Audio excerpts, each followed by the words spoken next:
और सर्टिफिकेट मिल जाता है। चलिए अब सबसे काम की बात पर आते हैं। मान लीजिए किसी ने आज ये सब कर लिया, उसे उद्यम रजिस्ट्रेशन सर्टिफिकेट मिल गया। असल में एक कारोबारी को इससे क्या-क्या फायदे मिलते हैं, सिर्फ लोन के अलावा? फायदे कई हैं और बहुत ठोस हैं।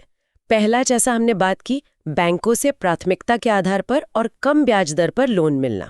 दूसरा, CGTMSE नाम की एक सरकारी योजना है जिसके तहत 5 करोड़ रुपए तक का लोन बिना किसी गारंटी या सिक्योरिटी के मिल सकता है। बिना गारंटी के? जी, छोटे कारोबारियों के लिए ये एक बहुत बड़ी राहत है। बिना गारंटी के लोन, ये तो गेम चेंजर हो सकता है। और क्या फायदे हैं? सरकारी टेंडरों में प्राथमिकता मिलती है।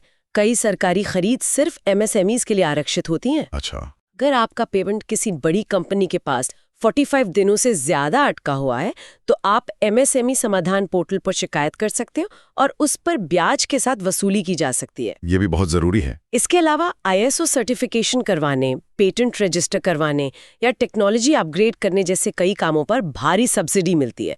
बिजली के बिल में भी छूट मिलती है। ये तो सब बड़े फायदे हैं। क्या कोई और दिलचस्प फायदा है जिसके बारे में ज्यादा लोग नहीं जानते? हाँ, एक और बहुत ही दिलचस्प फायदा है जो डिजिटल युग में बहुत मायने रखता है। बताइए। उद्यम रजिस्टर्ड MSMEs को सरकार की एक स्कीम के तहत एक मुफ्त बिजनेस डोमेन नेम भी मिल सकता है। मुफ्त डोमेन नेम? हाँ, जैसे अगर आपके बिजनेस का नाम ABC एक्सपोर्ट्स है तो आपको abcexports.india.msme जैसा एक प्रोफेशनल डोमेन मुफ्त में मिल सकता है। अरे वाह! तो सरकार सिर्फ आपको रजिस्टर ही नहीं कर रही, बल्कि डिजिटल दुनिया में आपकी पहचान बनाने के लिए एक मुफ्त जमीन का टुकड़ा भी दे रही है। बिल्कुल।